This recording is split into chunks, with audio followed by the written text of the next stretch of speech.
Hello, my name is Ediberto Garcia, and this is my presentation. I have the How Does America Regulate GMO Foods? Or Does It Have to Be Labeled? Question.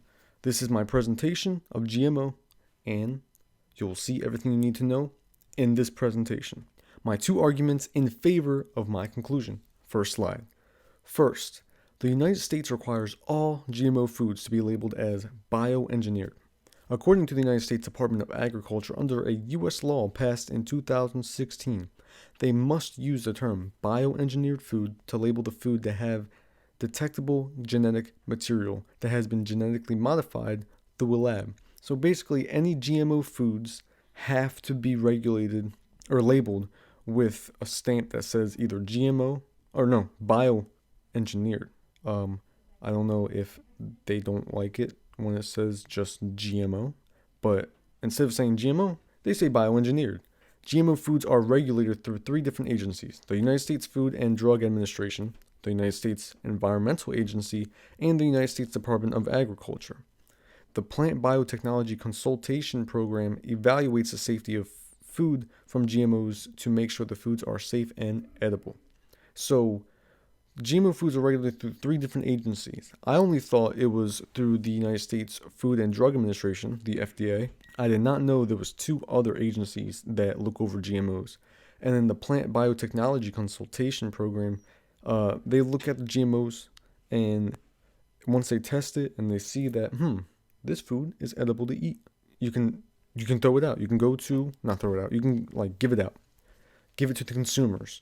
They're the people that look at them and make sure that everything's safe, everything's edible, and that it is in favor of the markets to sell to the consumer and is safe and ready to go, ready to eat. Two arguments against my conclusion. First, we shouldn't label our foods with a GMO stamp on it because when people read about the label of GMO, it would intensify the misconception of the endangerment to people's health when purchasing the food. This would decrease the sales of GMO foods, and this would go against the amount of technology we have today to provide more food for a cheaper price. So basically, the arguments against this for the first one is saying that when people read a GMO label on the food, they look at it and they say to themselves, well, if this is GMO and this is the original, they both looked almost the same, but the original should have a lot more things that I need to eat than the GMO version, and plus this doesn't say anything but this does, and it looks a little weird that the label says something but this doesn't. That's what they're trying to say, is that they don't want people to look at the label and say to themselves exactly that. They want to look at it and be like, well, they're the same, but this one's cheaper and this one's more expensive, so I think I'm gonna go with the cheaper one. Second is labels decrease opposition, which is exactly what I was just talking about with the labels on it. The labels decrease opposition towards GMOs, and labeling causes unnecessary and misleading information to the consumer.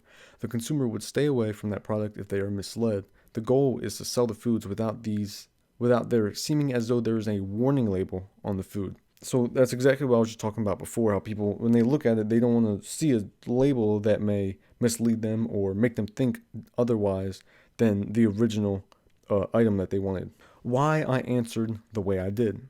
So I answered the way I did because I like to see both sides of the story. People agree and disagree. There are people that agree and disagree, and there are people that disagree, and there are people that agree to each side. I like to provide the facts behind each side and make sure that what is said is true, along with the evidence to back up my claims. Always got to be honest, always got to be truth about whatever is said to make sure you're getting the facts. Make sure everything is correct. The background of the controversy surrounding the topic of regulating and labeling GMOs. Whether we like it or not, GMOs will continue to happen. They will continue because the markets sell GMO products fast, which means more revenue in the pockets of the businesses selling the GMO products. Technology will increase the amount of products that are being made through GMOs every day, but it is not any more or less harmful to the body than regular products. It just lacks the amount of nutrients the product originally had. Well, what I'm saying by that is it probably won't hurt you as bad as the original one will. Well, I mean, the original one won't hurt you. I don't know what I said. delete that. But the food doesn't change. It may taste similar, but the only thing about the GMO product compared to the original product is that the original product has a lot more nutrients or things like say you're buying meat, like a steak.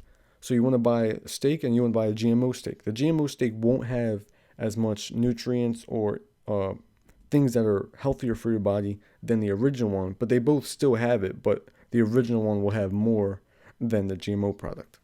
Business is built to make the economy go round, which is the reason why GMOs will not be going anywhere anytime soon. And because of all the technology that increases and gets better and better over time, maybe GMOs won't be like genetically modified in the future. Maybe it will literally be the same exact thing that you want, like cow meat, like steak, but they'll just enlarge it and still have the same amount of nutrients and things you need, but just larger. But we'll see what happens. We'll see what happens with the technology in the future. And these are my references.